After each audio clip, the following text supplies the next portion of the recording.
नमस्कार साथियों, मैं उमेश कुमार आप सभी का हमारे स्त्रोणा पीसीएस के यूट्यूब प्लेटफॉर्म पर स्वागत करता हूं। मैं आशा करता हूं आप सब ठीक होंगे, अच्छी तरह से तैयारी कर रहे होंगे। जैसे आरएएस का भी नोटिफिकेशन आ चुका है तो उसके फॉर्म भी जल्दी भरने प्रारंभ हो जाएंगे। आप अच्छी तरह से तैयारी करने प्रारंभ कर चुके होंगे। आज हम चर्चा करने वाले हैं राजस्थान के भूगोल के सेशन के अंदर एक नया टॉपिक आज हम शुरू करने वाले हैं। हमने अब तक की चर्चा में देखा राजस्थान का सामान्य विस्तार देखा, सामान्य परिचय देखा। उसके बाद में हमने देखा राजस्थान के भौतिक प्रदेशों के बारे में, भौतिक प्रदेशों का हमने वर्गीकरण देखा। उसके बाद हमने देखा राजस्थान की जलवायु के बारे में। हमने राजस्थान की जलवायु को अच्छे तरह से पढ़ लिया है। अब हम देखने वाले हैं एक नया टॉपिक जो होगा अपवाह तंत्र।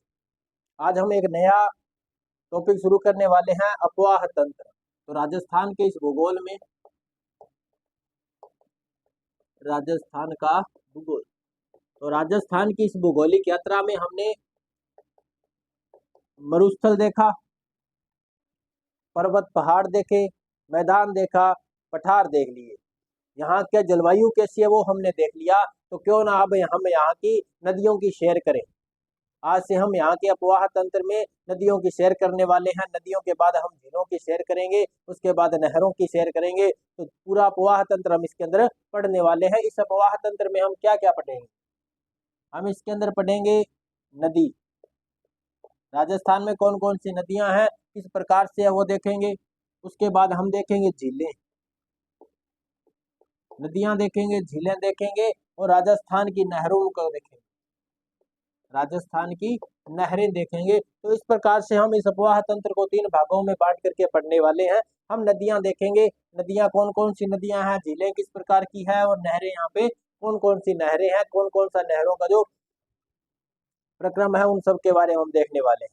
तो आज हम शुरू करने वाले हैं नदियों के बारे में। किसको शुरू करेंगे? नदियों के बारे में शुरू करेंगे। तो शुरू करने से पहले हम कुछ टर्म्स देख लेते हैं, शब्द देख लेते हैं जो आपके आरएस एग्जाम के अंदर बहुत लाभदायक होंगे।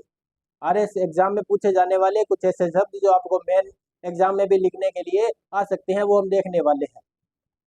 तो शुरू करते हैं आज के सेशन को नदियों के साथ। तो हम आज नदियों की यात्रा करने वाले हैं। अच्छी तरह से कमर की पेटी बांध लीजिए। तैरना आपको आता होगा, क्योंकि समुद्र में ऊपर तैरने से कुछ नहीं मिलेगा। समुद्र के ऊपर तैरने से कुछ नहीं मिलेगा। जब तक आप समुद्र की गहराई को नहीं नापोगे आप सफल नहीं होगे।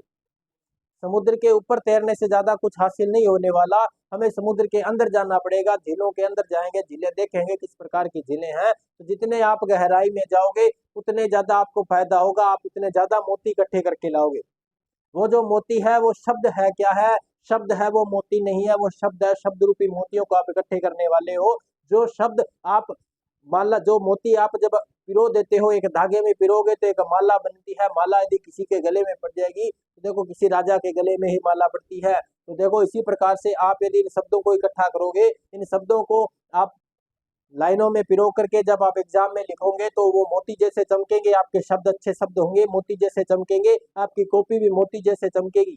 कॉपी चमकेगी तो आपकी किस्मत चमक जाएगी। दोस्तों आरएस का एग्जाम क्लियर हो जाएगा। तो शुरू करते हैं राजस्थान का अपवाह तंत्र। अपवाह तंत्र तो अच्छे से पढ़ना है। ऐसा ना हो कि सर आप डीप पढ़ा रहे हो, बहुत ज्यादा पढ़ा रहे हो। क्यों ना पढ़े, हम प्रशासनिक सेवा के बारे में पढ़ रहे हैं। हमने प्रशासनिक सेवा का एग्जाम देना है। तो इतना तो पढ़ना ही पड़ेगा, इतना तो पढ़ना ही पड़ेगा। हम देखेंगे हर एक शब्दों के बारे में। तो देखो अपवाह तंत्र क्या होता है। पहली बात आती है कि अपवाह तंत्र क्या होता है। तो देखो कुछ छोटी छोटी जल की धाराएं क्या होता है। देखो जैसे ये कोई पहाड़ी है, उसके बाद क्या होगा? मैदान आएगा, मैदानों के बाद क्या आ जाएगा? समुद्र आ जाएगा। ये समुद्र है, कोई सागर है, अरे कोई महासागर भी तो हो सकता है। इसके बाद ये मैदान है, मैदान के अंदर क्या हो सकते हैं? मरुस्थल भी हो सकते हैं, क्योंकि राजस्थान में तो मरुस्थल है ना। मैदान में सीधे नदी द्वारा बना है, जलोढ़ मैदान भी तो हो सकते हैं। बात आती है पहाड़ियों की। तो नदियां प्रारंभ कहाँ से होगी? तो नदियां देखो किसी न किसी ऊपर स्थान से, क्योंकि नदी कहते किसे हैं हम इसके बारे में पढ़ेंगे। जल का देखो, जल जो बहता है, जल का नेचर होता है, जल की प्रकृति होती है ढलान की तरफ बहता है, ढलान की तरफ वो बहेगा। अब क्या होगा? ऐसे तो है नहीं, यहाँ से बारिश आई,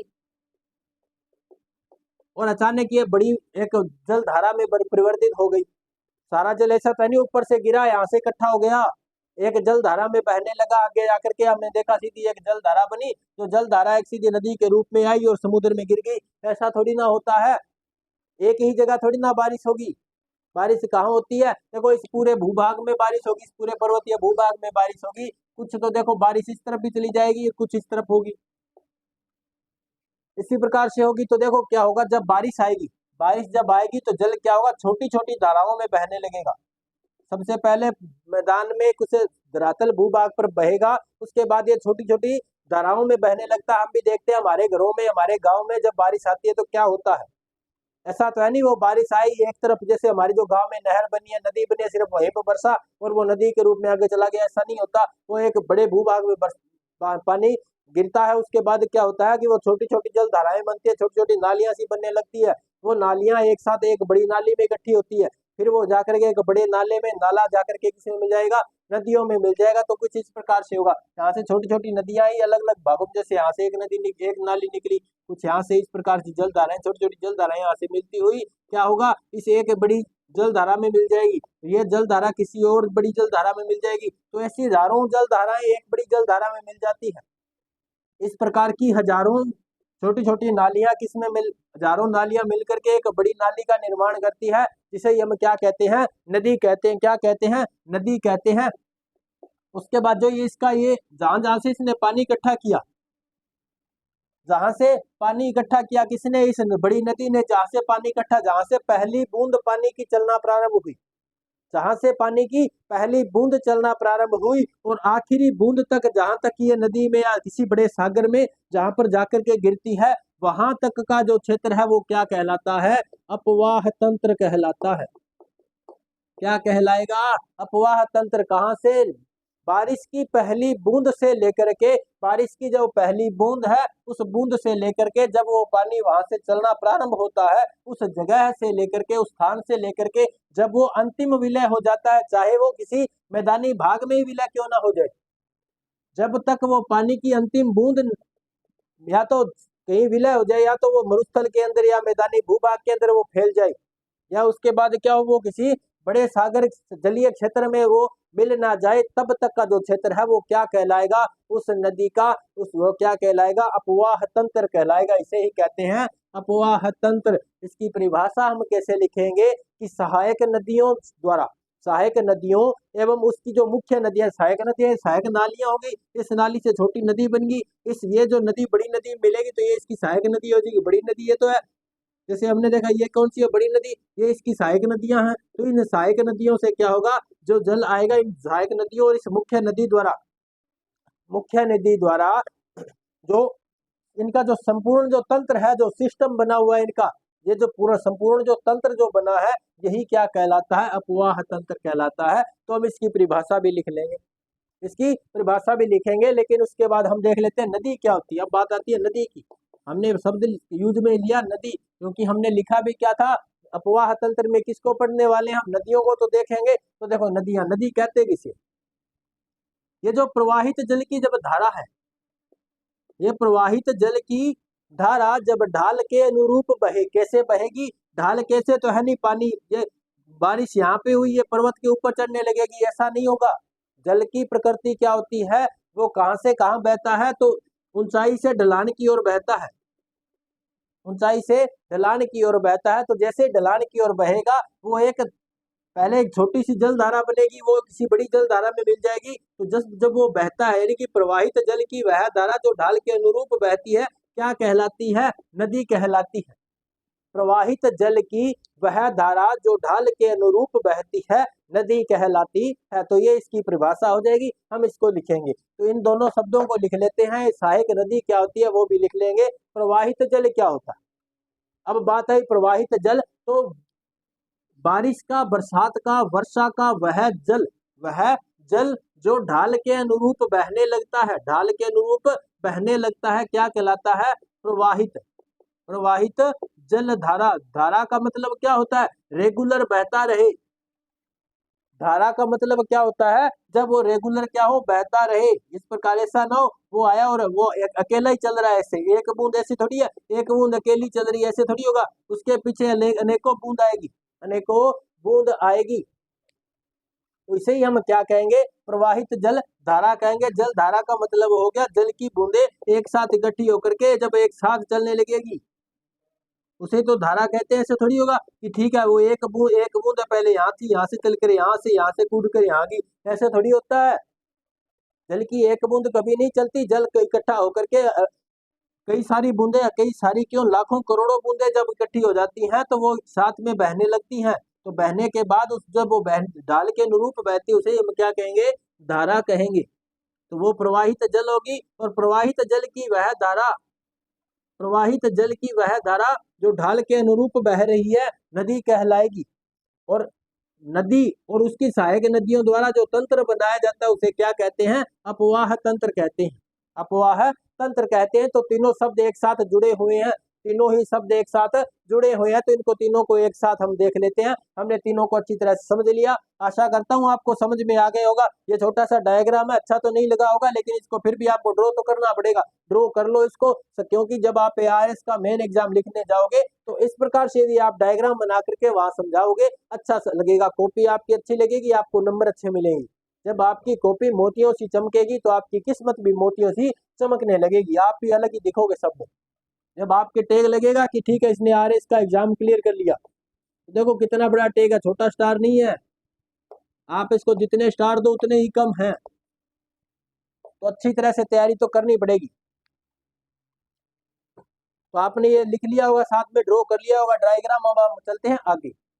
अब हम देख लेते हैं इन परिभाषाओं को, एक साथ लिख लेते हैं तीनों ही परिभाषाओं को। कौन कौन सी परिभाषाओं को लिखेंगे, तो जल धारा को लिखेंगे, प्रवाहित जल धारा क्या होती है उसको लिखेंगे, नदी क्या होती है उसको लिखेंगे, और फिर लिखेंगे अपवाह तंत्र क्या होता है उसे। तो पहले हम किसे लिख लेते हैं, प्रवाहित जल धारा, प्रवाहित जल धारा। क्या लिखेंगे, वर्षा जल जब ढाल के अनुरूप बहने लगे या बहता है तो वह जल धारा कहलाता है। प्रवाहित जल धारा, प्रवाहित जल धारा कहलाता है, जल धारा कहलाता है। तो हमने देखा प्रवाहित जल धारा क्या होती है। अब हम देख लेते हैं नदी। क्या लिखेंगे नदी में, नदी में लिखेंगे प्रवाहित जल की वह धारा जो ढाल के अनुरूप बहती हो। क्या लिखेंगे, प्रवाहित जल यानी बहने वाला जल, प्रवाहित जल की वह धारा, वह धारा जो ढाल के अनुरूप, ढाल के अनुरूप बहती है, बहती है, क्या कहलाती है, नदी कहलाती है। अब ये नदी किस में बदल जाएगी, तो देखो सहायक नदियां क्या हो जाएगी, वो छोटी छोटी जल धाराएं जो इस मुख्य नदी में मिलती है वो सारी क्या कहलाएंगी, सहायक नदी कहलाएगी। तो सहायक नदी लिख लेते हैं, सहायक नदी।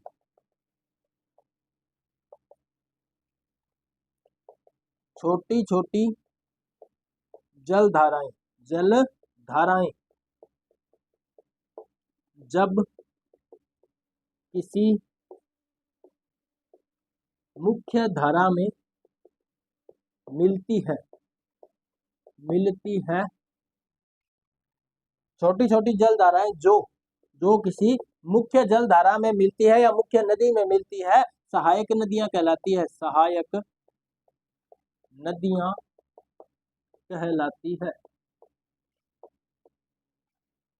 तो हमने देखा प्रवाहित जल धारा क्या होती है, वर्षा जल जब ढाल के अनुरूप बहती है, ढाल के अनुरूप बहता है तो क्या कहलाता है, प्रवाहित जल धारा कहलाता है। उसके बाद जब हम देखें नदी के बारे में तो प्रवाहित जल की वह धारा जो ढाल के अनुरूप बहती है नदी कहलाती है।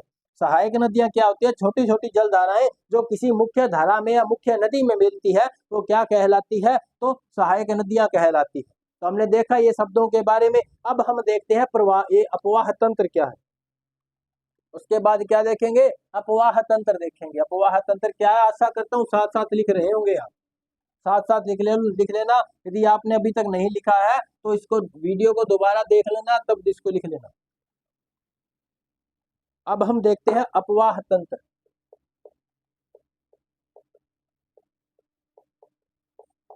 अपवाह तंत्र क्या होता है? तो अभी हमने बात की थी ना, क्या बातें की थी कि सहायक नदी एवं मुख्य नदियों का जो सामूहिक जो संपूर्ण जो तंत्र होता है, संपूर्ण तंत्र जो संयुक्त तंत्र है, वो क्या कहलाता है? अपवाह तंत्र कहलाता है। तो क्या लिखेंगे? जब छोटी छोटी जल धाराएं बड़ी जल धारा में मिल जाती है तो उनका जो संयुक्त जल तंत्र होता है वो अपवाह तंत्र कहलाता है। क्या लिखेंगे इसमें? सहायक एवं मुख्य नदी या मुख्य नदियों का संयुक्त तंत्र अपवाह तंत्र कहलाता है। अपवाह तंत्र कहलाता है। अपवाह तंत्र कहलाता है। तो ये हमने किसके बारे में लिखा? अपवाह तंत्र के बारे में लिख लिया। उसके बाद एक शब्द और आता है, एक शब्द और आता है जल संभर। जल संभर या नदी द्रोणी क्या होती है, या जल विभाजक रेखा क्या होती है, वो भी हम देख लेते हैं। तो इन शब्दों के बारे में भी और देख लेते हैं। आपने ये लिख लिया होगा। अब हम देखते हैं आगे कि जल संभर क्या होता है, जल द्रोणी क्या होता है। पूछ लिया जाता है कि जल द्रोणी क्या है। जल द्रोणी क्या है? राजस्थान की कुल जो जल द्रोणियों के चर्चा कीजिए, राजस्थान की प्रमुख जल द्रोणियों की चर्चा कीजिए, तो वो आपको देखना पड़ेगा। इसमें हम देख सकते हैं जल द्रोणी, जल द्रोणी भी कहते हैं इसे, और क्या कहते हैं? जल संभर भी कहते हैं। जल संभर, जल संभर के बाद इससे जल विभाजक रेखा, जल विभाजक रेखा क्या होती है? देखो ये तीनों शब्द है जो एक ही चीज के लिए यूज हुए हैं, तो इन सब के बारे में देखेंगे क्या होता है। आपने इन शब्दों से यदि आपको समझ में नहीं आएगा तो इससे तो समझ में आ ही गया होगा हम किसके बारे में चर्चा करने वाले हैं। कोई ऐसी रेखा, ऐसा भूभाग होगा जो जल को क्या करेगा? विभाजित करेगा। क्या करेगा? विभाजित करेगा। कैसे विभाजित करेगा? देखो बात करते हैं इससे। जैसे ये कोई मैदानी भूभाग है, क्या है? मैदानी भूभाग है, बीच में यहाँ पे क्या है? पहाड़ है। क्या है? पर्वत है, या थोड़ा सा ऊंचा भूभाग है, चाहे पठार हो चाहे वो पर्वत हो या थोड़ा ऊंचा क्या हो, भूभाग। अब क्या होगा जब वर्षा होगी? तो ऐसा तो है नहीं इसके एक तरफ वर्षा हो रही है, पहाड़ के हो सकता है दोनों तरफ वर्षा हो रही हो। अब बताओ यदि या इधर जो इस तरफ जो पानी जो है, जैसे ये पश्चिम दिशा और ये कौन सी दिशा है? पूर्व दिशा। तो जो पश्चिम की ओर जो बारिश हो रही है, क्या वो जल पूर्व दिशा में जाएगा? क्या वो जल पूर्व दिशा में चला जाएगा? क्या नहीं जाएगा। क्यों नहीं जाएगा? क्योंकि जो पश्चिम दिशा में बहने यहाँ पे जो बारिश होगी वो इस तरफ बहेगी, क्योंकि ढाल इस तरफ है ना, ढाल के अनुरूप बहेगा। और पूर्व में जो बारिश होगी वो किस तरफ बहेगी? इधर की ओर बहेगी, पूर्व की ओर ही बहेगी, वो पश्चिम की ओर थोड़ी ना आएगी। अब देखो तो क्या हो गया? जल का क्या हो गया? विभाजन हो गया। पश्चिम पूर्व में इनका क्या हो गया? विभाजन हो गया। हुआ कि नहीं हुआ विभाजन? बारिश का जल जो एक साथ आ रहा था, कि भी एक ही परिवार में था, एक परिवार में एक साथ रहते थे, यहाँ पर आकर के क्या हो गए? अलग अलग हो गए, अलग अलग हो गए। इसे हम कहते हैं जल संभर, जल द्रोणी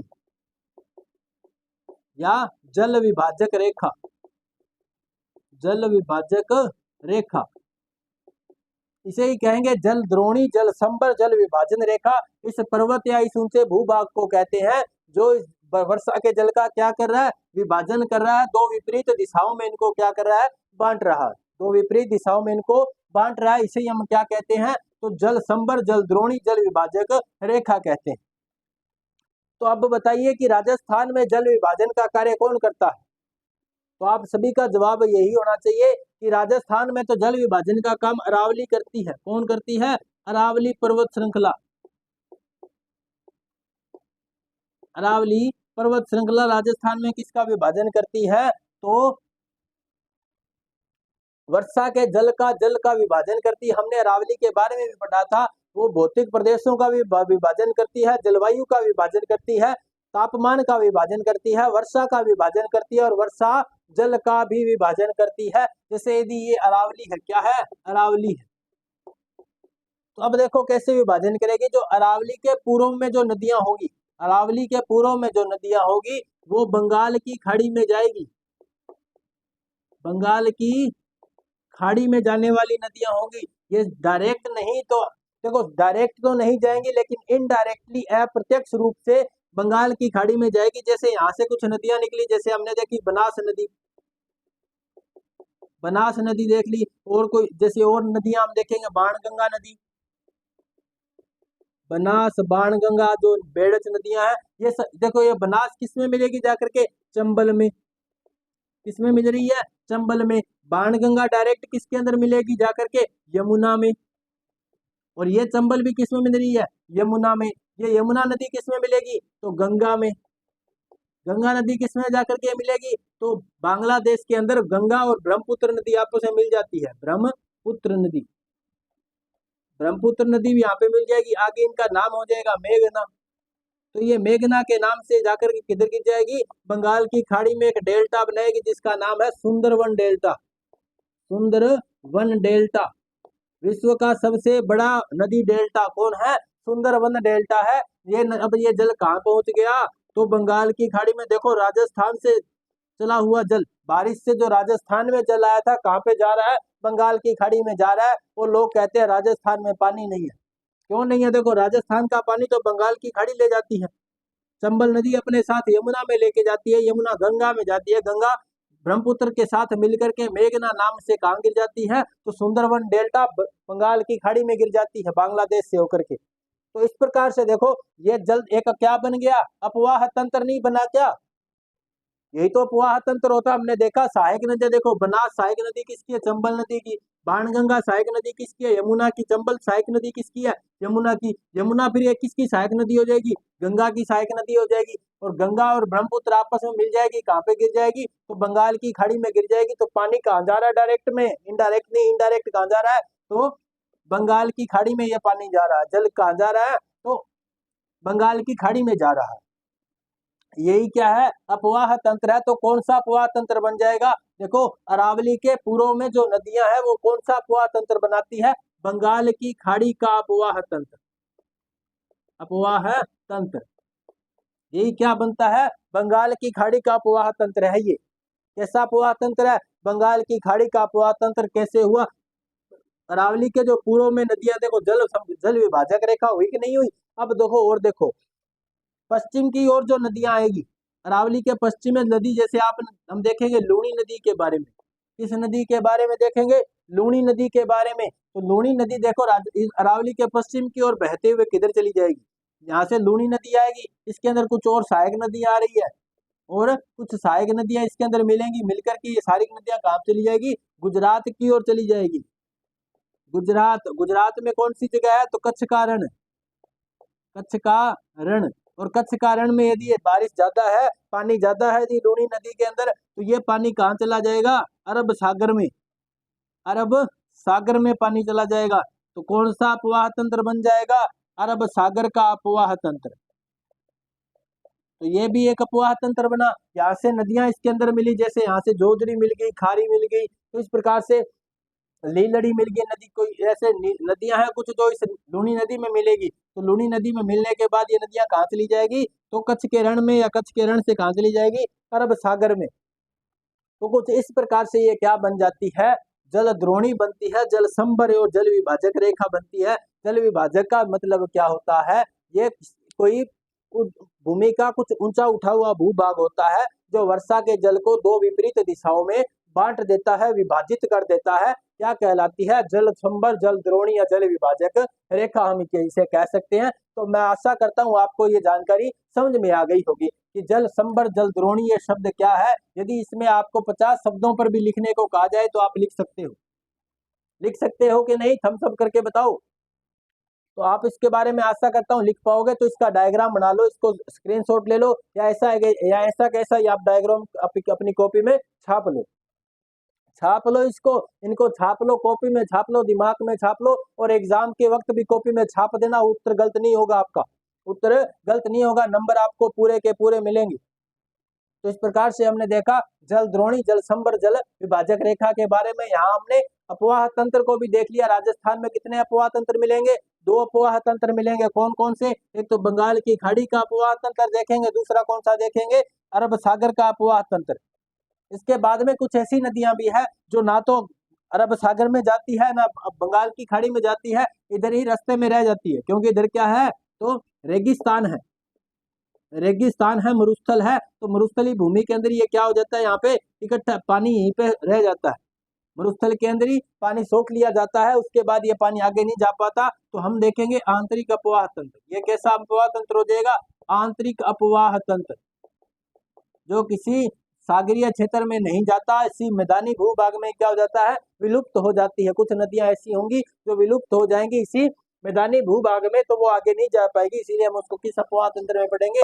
तो आंतरिक अपवाह तंत्र पढ़ेंगे। लेकिन अभी हम क्या देख रहे थे? तो जल संभर के बारे में देख रहे थे। तो आपको समझ में आ गया होगा जल संभर क्या है। इसको परिभाषा के तौर पर अच्छी तरह से लिख लेते हैं। शब्दों को मोती जैसे शब्द है, इनको लाइनों में क्या लिख पिरो देते हैं, धागे में पिरो देते हैं, ताकि हमें एग्जाम के अंदर इनको ले जाना आसान हो।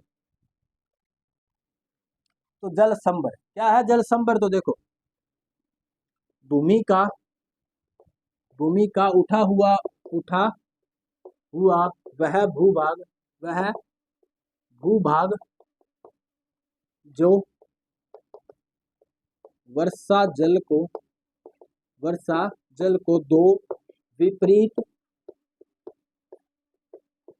दिशाओं में विभाजित कर देता है,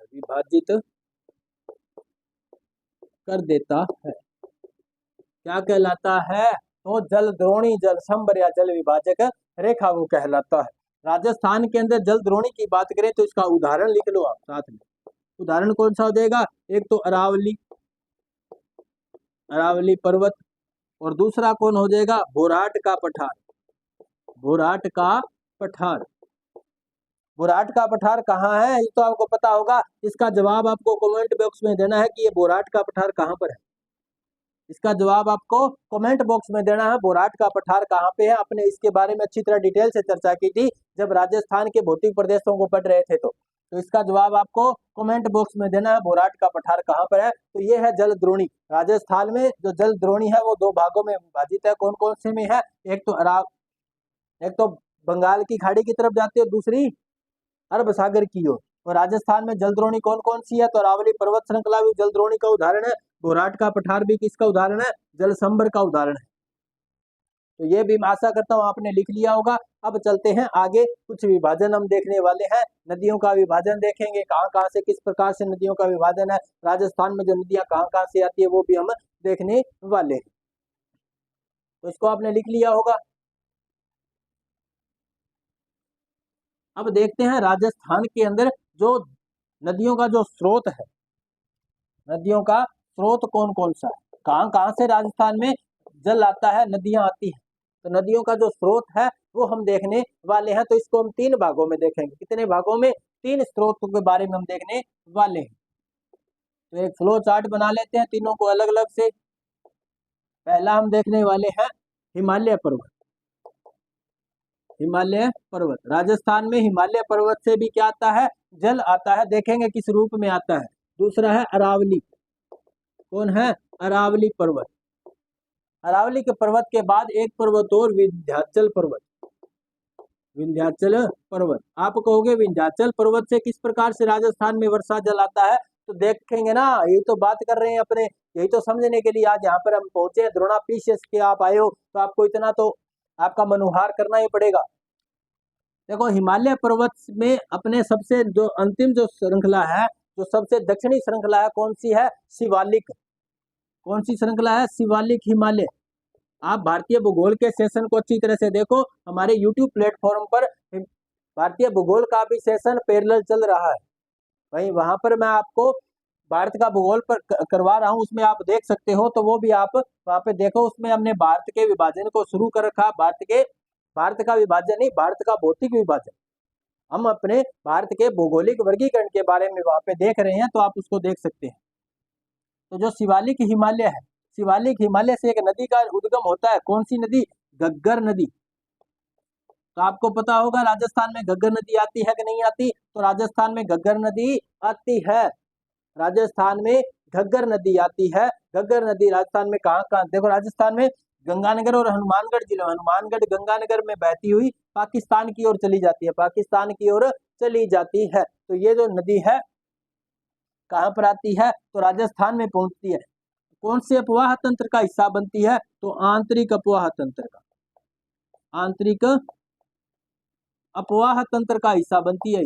कैसे बनती है? क्योंकि ये जो नदी है अनूपगढ़ के आसपास जाकर के विलुप्त हो जाती है।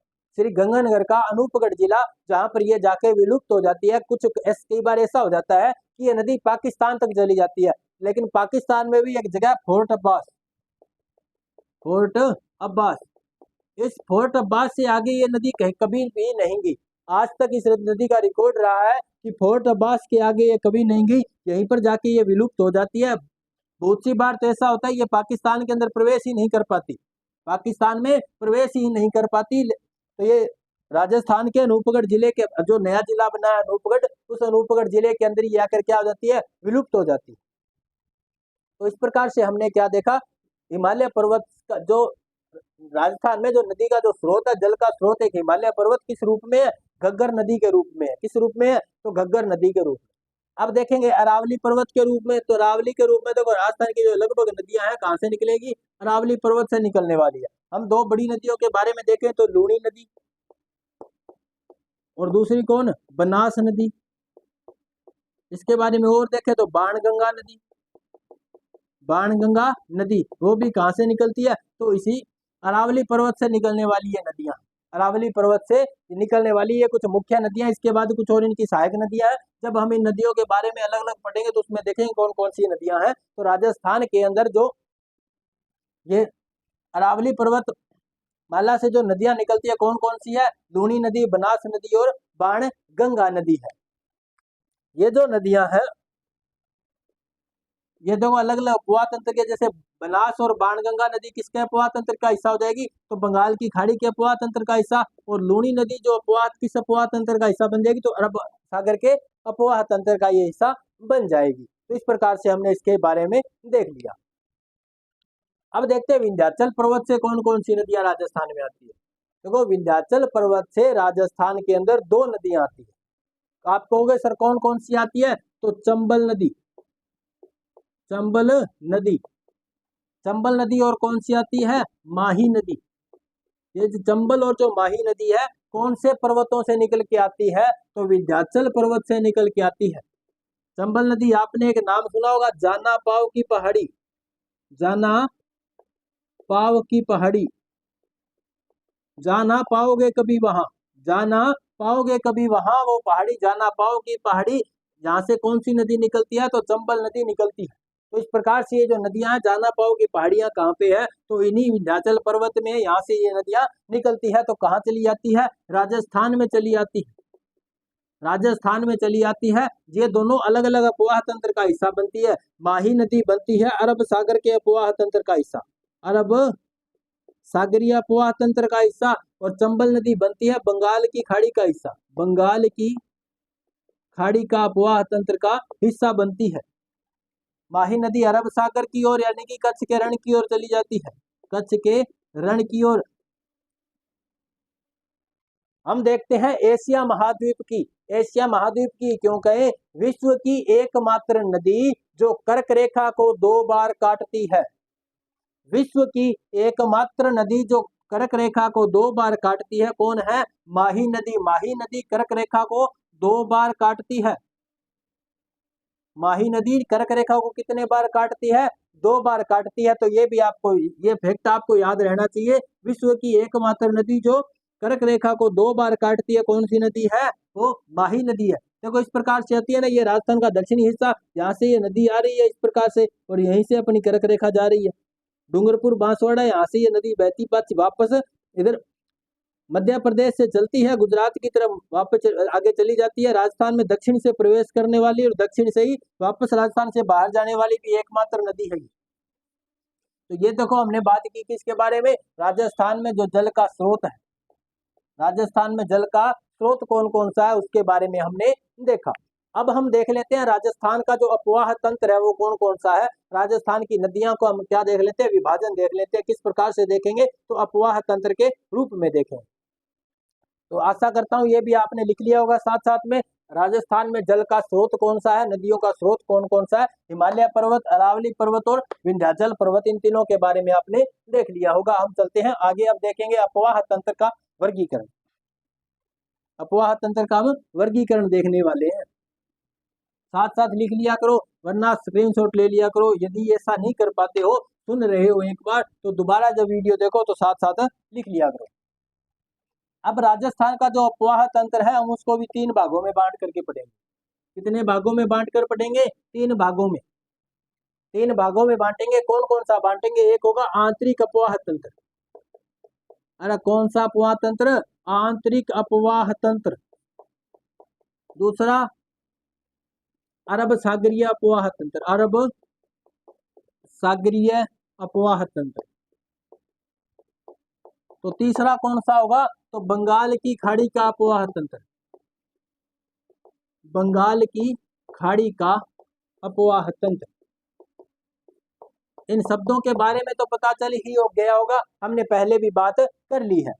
आंतरिक अपवाह तंत्र का मतलब होता है वो नदियां जो किसी बड़े जल क्षेत्र में जाकर न मिले, वो किसी मैदानी भूभाग में विलुप्त हो जाए, मैदानी भूभाग में या मरुस्थल में वो क्या हो जाए, विलुप्त हो जाए, उन नदियों के बारे में हम यहाँ पे देखने वाले हैं। जल क्या होता है, तो वो मैदानी भूभाग में विलुप्त हो जाता है, वो सारा वो कैसा हो जो किसी अन्य जलीय भूभाग जैसे महासागर में नहीं मिलता है, ना तो वो बंगाल की खाड़ी में जाता है, ना ही किधर जाता है तो अरब सागर में जाता है, वो किसी रास्ते में क्या हो जाता है, विलुप्त हो जाता है, वही क्या कहलाता है, आंतरिक अपवाह तंत्र कहलाता है। आंतरिक अपवाह तंत्र की कुछ नदियां हैं जिनके बारे में हम देखने वाले हैं। तो एक हमने देखा घग्गर नदी,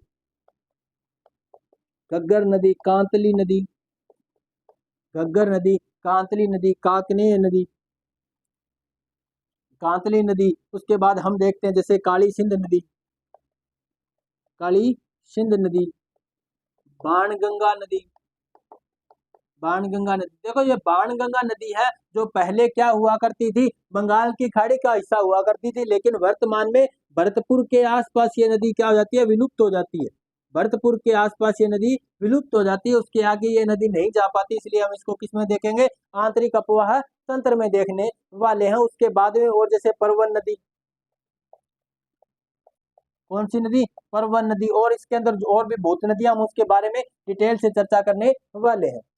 अरब सागरीय अपवाह तंत्र में हम देखेंगे लूणी नदी को, लूणी नदी, और कौन सी नदी हो जाएगी, माही नदी, एक नदी साबरमती नदी, साबरमती नदी, साबरमती नदी के बारे में जानते होंगे, जो महात्मा गांधी जी का आश्रम भी किसके किनारे था, साबरमती नदी के किनारे था। तो इन नदियों को हम देखेंगे अरब सागरीय अपवाह तंत्र में। बंगाल की खाड़ी में नदियां देखेंगे हम, चंबल नदी, चंबल व उसकी सहायक नदी, चंबल नदी देखेंगे। बनास नदी देखने वाले हैं इसके अंदर, कौन सी नदी देखेंगे, बनास नदी। तो इन मुख्य नदियों के बारे में देखेंगे और इनकी जो सहायक नदियां होंगी उनके बारे में भी यहाँ पे देखने वाले हैं। जैसे एक नदी है जिसका नाम है साबी नदी, साबी नदी, तो ये भी हम इसमें देखने वाले हैं। ये है अपवाह तंत्र का वर्गीकरण, हमने देखा किस प्रकार से अपवाह तंत्र का वर्गीकरण हमने देख लिया। अब देख लेते हैं थोड़ा सा नदियों के बारे में, कुछ और जो फैक्ट है उनको देख लेते हैं कौन कौन से है। तो मैं आशा करता हूँ आपने ये साथ साथ लिख लिया होगा, ड्रॉ तो कर लिया होगा। ये डायग्राम आपको साथ साथ ये फ्लो चार्ट बनाते हुए चलना, वरना इसका स्क्रीनशॉट ले लो। अब हम चलते हैं आगे, नदियों के कुछ और फैक्ट के बारे में देखेंगे, फिर हम प्रारंभ करेंगे आंतरिक अपवाह तंत्र को। आंतरिक अपवाह तंत्र से हमारी इस चर्चा को हम प्रारंभ करने वाले हैं। आंतरिक अपवाह तंत्र अरब सागर और बंगाल की खाड़ी, इस प्रकार हम तीनों अपवाह तंत्रों को अलग अलग देखेंगे और अपना सेशन अच्छा तरह से चलता रहेगा। हम देखते हैं अब कुछ और जो फैक्ट, महत्वपूर्ण तथ्य जिनसे एग्जाम में क्वेश्चन, ऑप्शनल एग्जाम में तो बहुत बार ऐसे क्वेश्चन आ भी जाते हैं, कैसे एग्जाम में देखते हैं। तो नदियों का वर्गीकरण देखेंगे, नदियों की कुछ नदियां देखेंगे जो जल ग्रहण जिनका सबसे ज्यादा है, किसका जल ग्रहण कम है, किसका ज्यादा है, ऐसे क्वेश्चन बार बार आते हैं। तो देखेंगे सर्वाधिक जल ग्रहण किसका है, सर्वाधिक जल ग्रहण।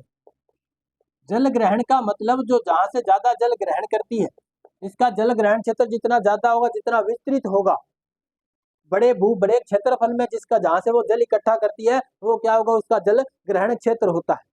जहां से नदियां अपना जल इकट्ठा करती है, वो क्या होता है, उसका जल ग्रहण क्षेत्र होता है। जल ग्रहण क्षेत्र के आधार पर यदि हम नदियों को देखेंगे, तो देखो कौन कौन सी है। सबसे बड़ी नदी जल ग्रहण के आधार पर सबसे बड़ी नदी है बनास नदी। राजस्थान की कौन सी नदी, बनास नदी। बनास नदी के बाद जल ग्रहण में सबसे बड़ी नदी है लूनी नदी, बनास लूनी। उसके बाद हम देखेंगे चंबल नदी और फिर माही नदी, चंबल और माही नदी। तो ये हमने देखा घटते क्रम में सबसे ज्यादा जल ग्रहण क्षेत्र किसका है, बनास नदी का। उसके बाद किसका आएगा, लूनी नदी का। फिर किसका है, चंबल नदी का।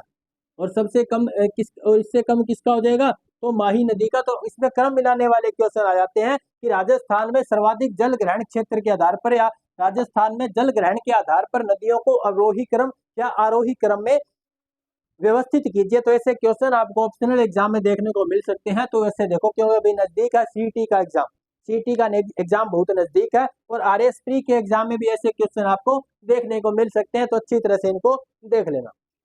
तो इस प्रकार से हमने सर्वाधिक जल ग्रहण के आधार पर नदियों को देख लिया।